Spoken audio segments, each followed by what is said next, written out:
दिल्लीमध्ये विश्व हिंदू परिषदेचं आंदोलन सुरू आहे। बांगलादेश विरोधात विश्व हिंदू परिषद आक्रमक झालेली आहे। आताची महत्त्वाची बातमी आपण पाहतोय।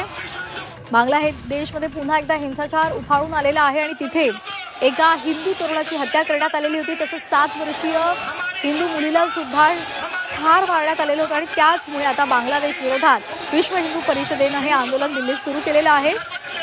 बांगलादेशचा निषेध नोंदवला जातोय आणि सध्या आपण हे पाहतो विश्व हिंदू परिषदेचे कार्यकर्ते आक्रमक झालेले आहेत आणि त्यांनी आपल्या आंदोलनाला सुरुवात केलेली आहे। तर हिंदू तरुणाची हत्या तिथे झालेली होती आणि त्यामुळे देशभरात आपल्याला आक्रोश पाहायला मिळतो आणि म्हणूनच दिल्लीमध्ये विश्व हिंदू परिषदेने हे आंदोलन सुरू केलेलं आहे। बांगलादेशमध्ये पुन्हा एकदा हिंसाचार उफाळून आलेला आहे आणि या सगळ्याच्या पार्श्वभूमीवर विश्व हिंदू परिषद आक्रमक झाली आहे। त्याचे कार्यकर्ते रस्त्यावर उतरलेले आहेत आणि दिल्लीमध्ये बांगलादेश विरोधात सध्या हे आंदोलन केलं जाते।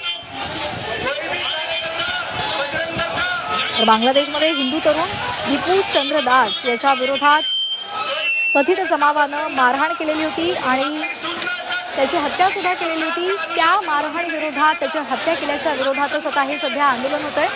उर्वशी कोणा आपल्या प्रतिनिधी आपल्यासोबत जोडल्या गेलेले आहेत। उर्वशी, बांगलादेशच्या विरोधात सध्या हे आंदोलन केलं जात आहे, विश्व हिंदू परिषद आक्रमक झालेली आहे, काय नेमकी डिटेल्स आहेत?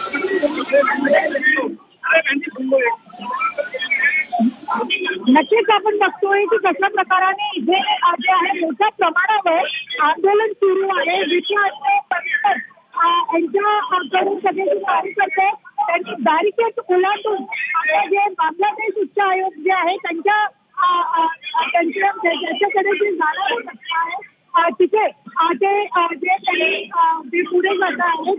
ज्या प्रकाराने बांगलादेशमध्ये हिंदू अल्पसंख्याक यांच्यावरती हिंसाचारामुळे अत्याचार सुरू आहे, तर सगळ्यांचा विरोध करत इथे आपण बघतो आहे ते आंदोलन मोठ्या प्रमाणात सुरू आहे।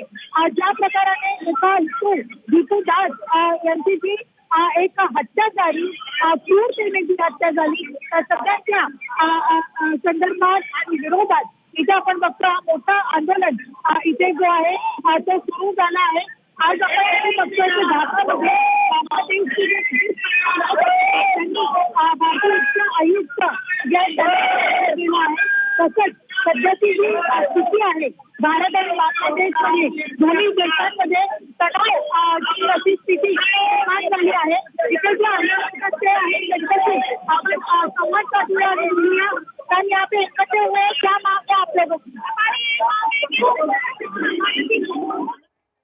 उर्वशी, धन्यवाद दिलेल्या माहितीसाठी।